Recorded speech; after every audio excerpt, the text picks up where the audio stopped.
Dom Valmor celebra a Santíssima Trindade e o Ministério de Leigos na Catedral Cristo Rei. Vacinação contra o sarampo mobiliza a cidade da Grande BH. E ainda o dossiê que pede o tombamento de Bento Rodrigues mais de 3 anos após o rompimento da barragem de Fundão.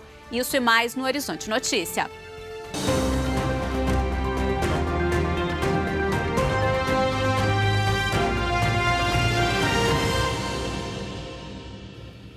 O arcebispo de Belo Horizonte, Dom Valmor, celebrou nesse domingo com todos os candidatos que estão participando da formação para o Ministério da Presidência Leiga na Catedral Cristo Rei. A missa também celebrou a Santíssima Trindade. O que leva uma pessoa a se dedicar ao próximo? O amor de Deus e o Evangelho são importantes motivadores. Cerca de 1000 leigos e leigas da Arquidiocese de Belo Horizonte se preparam para serem ministros da palavra e assim poderem contribuir na sua proclamação. Os irmãos nas comunidades, nas paróquias, têm ajudado bastante. Tem faltado, de certa forma, alguns sacerdotes. Não são todas as paróquias que têm sacerdote, tem várias comunidades, onde a gente também pode contribuir com aquilo que é o chamado de Deus na nossa vida. Com novos ministros, a população de comunidades e regiões que não contavam com um pároco fixo terá mais uma fonte de luz e oportunidade de crescer com a palavra de Deus através das celebrações. Atender a esse chamado demanda grande responsabilidade. A gente tem consciência disso, a gente está fazendo uma coisa porque a gente, acima de tudo, gosta. E porque Deus escolheu a gente, né? Porque antes da gente querer, a gente já foi escolhido. Os escolhidos participaram de uma celebração presidida por Dom Valmor Oliveira de Azevedo no dia da festa da Santíssima Trindade. A bênção do arcebispo metropolitano foi um convite para o trabalho. Se a palavra me interpela o seu coração, nossos corações são iluminados e compreendemos qual é o caminho do amor de Deus. Por isso queremos ser uma igreja da palavra, com muitos ministros da palavra, nas igrejas, nos condomínios, nas vilas, nas favelas, onde trabalhamos e também nessa tarefa bonita de cada pai e de cada mãe ser proclamador da palavra na sua casa. Aí o mundo vai se abrir ao amor de Deus, porque banhado pela força daquilo que nos vem do coração do próprio Deus nos interpelando.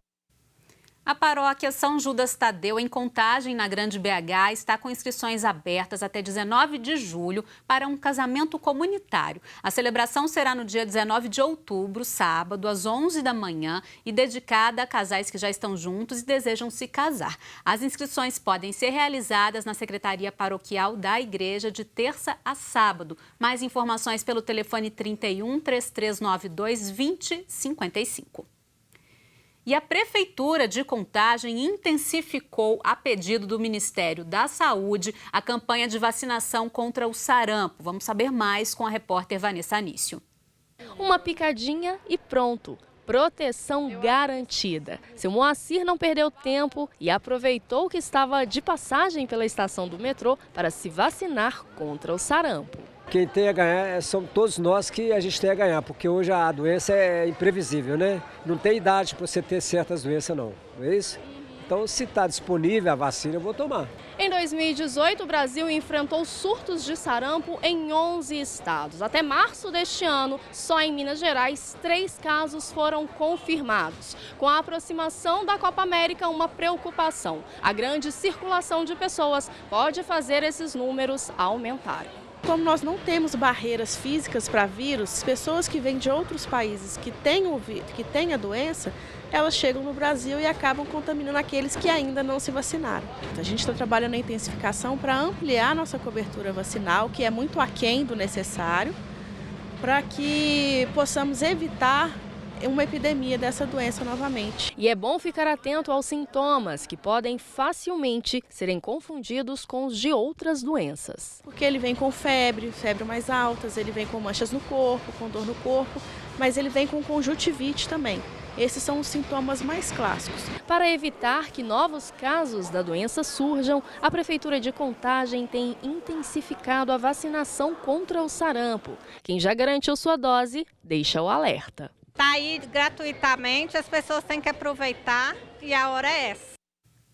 As universidades federais de Minas Gerais, de Viçosa, de Ouro Preto e de Lavras foram selecionadas para pesquisar soluções para a recuperação das áreas impactadas pelo rompimento da barragem de Fundão, em Mariana. Serão R$5.600.000 destinados para 15 projetos nas áreas de educação e cultura, memória histórica, cultural e artística, monitoramento de ecossistemas, uso da água, uso sustentável da terra e manejo de rejeitos. De acordo com a Fundação Renova, as iniciativas buscam monitorar e gerar soluções inovadoras para a reparação e promoção do desenvolvimento sustentável.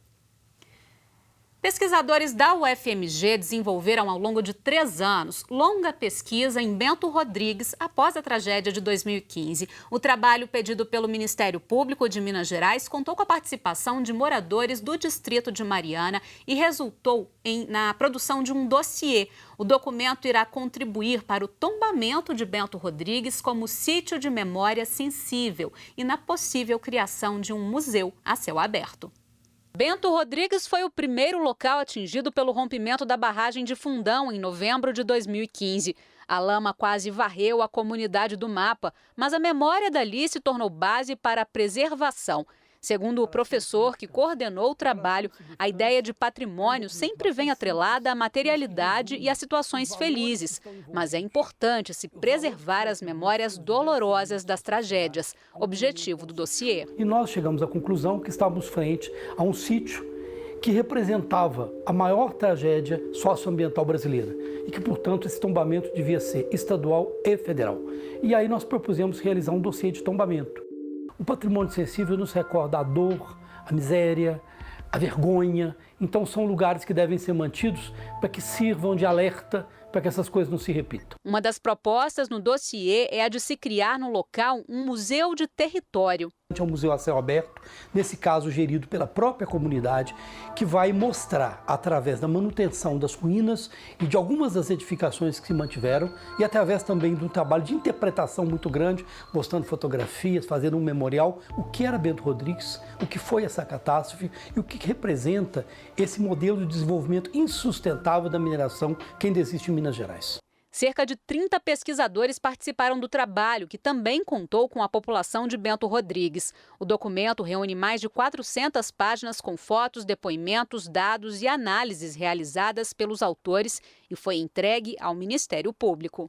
E agora, com esses estudos elaborados pela UFMG, acreditamos que será possível, então, concluir-se o processo de tombamento que já teve início, para finalmente inscrição no livro dos tombos da localidade de Bento Rodrigues como um bem histórico a ser preservado. Que ele traga essa oportunidade de reflexão para o Estado de Minas Gerais sobre a que preço queremos que haja mineração. A qualquer preço ou queremos uma mineração que seja sustentável, né, que seja responsável. E veja agora as vagas de emprego abertas no Cine da capital. Uma vaga para auxiliar de escrituração fiscal. É necessário experiência. Salário de R$ 1.333. Uma vaga para guarda-vidas. Salário de R$ 772. Uma vaga para padeiro. Salário de R$ 1.303. 3 vagas para técnico de panificação. Salário de R$ 1.153 e comissão de R$ 230. 2 vagas para vendedor de comércio varejista. Vagas exclusivas para portadores de deficiência. Salário de R$ 1.082. O Cine funciona de segunda a sexta-feira, de 8 da manhã às 5 da tarde. Informações no site da Prefeitura de BH ou no aplicativo Cine Fácil. E então vamos para o futebol. Bom dia, André Cristino. Temos notícia boa para o Brasil. Bom dia, Fernanda. Bom dia a todos. Pois é, o Brasil foi campeão do torneio de Toulon, futebol sub-20. O Brasil enfrentou o Japão na final. Vamos dar uma olhadinha nos gols. O Brasil está na frente com um gol do Antony, o atacante do São Paulo. Ele recebeu a bola, uma bola enfiada, fez 1-0 para o Brasil. O empate do Japão foi feito com Ogawa. Ogawa aproveitou o vacilo da defesa do Brasil e pegou um belo chute ali. O Ogawa encheu o pé. E aí a decisão foi para os pênaltis. 1-1 no tempo normal. O Lianco acertou a última cobrança do Brasil e o goleiro Ivan pegou a cobrança do Hatate. E aí o Brasil comemorou a conquista do torneio de Toulon. Tinham 2 jogadores do futebol mineiro lá. O Guga, lateral direito do Atlético, inclusive ele está sendo sondado pelo Galatasaray da Turquia, e também o Murilo, zagueiro do Cruzeiro. O Murilo foi da França direto para a Rússia, está passando por exames médicos para se transferir para o Lokomotiv. A transação aí deve girar em torno de 2,5 milhões de euros, o que é muito importante para o Cruzeiro nesse momento. Falando em Cruzeiro, hoje o Conselho Deliberativo vai fazer uma assembleia extraordinária para julgar, para votar o afastamento do presidente do clube, o Wagner de Pirissá, e dos diretores envolvidos naquele escândalo que foi noticiado há menos de um mês, que a diretoria teria feito transações ilegais. De acordo com o Conselho Deliberativo, há sim indícios de irregularidades. E aí eles querem que os conselheiros votem para o afastamento enquanto está sendo investigado o caso.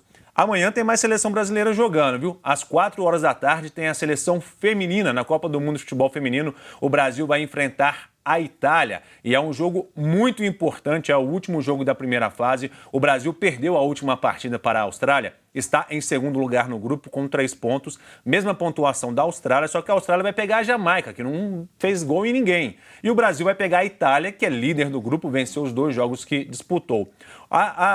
O regulamento favorece o Brasil, porque os 2 primeiros de cada grupo avançam e os 4 melhores terceiros. Então o Brasil consegue uma vaga nas oitavas de final com um empate contra a Itália. Mas vamos torcer para que seja vitória, que com certeza, é sempre melhor. Vamos passar direto, né? É isso aí. E à noite tem a seleção masculina. Às 9h30 da noite, o Brasil vai encarar a Venezuela pela Copa América. O Brasil, que estreou com vitória, venceu bem a Bolívia, 3-0. Foi vaiado no primeiro tempo, a torcida não gostou do que o Brasil fez no primeiro tempo, mas no segundo tempo o Brasil melhorou bastante. Não está sentindo a falta do Neymar e às 9h30 da noite, amanhã, deve ir com facilidade para cima da Venezuela. Tá certo. Mais uma semana de seleções brasileiras. Obrigada, André. A gente se despede agora. Para rever esse Horizonte Notícia, acesse o nosso site, que é o tvhorizonte.com.br. Até amanhã, gente. Tchau, tchau. Tchau, tchau.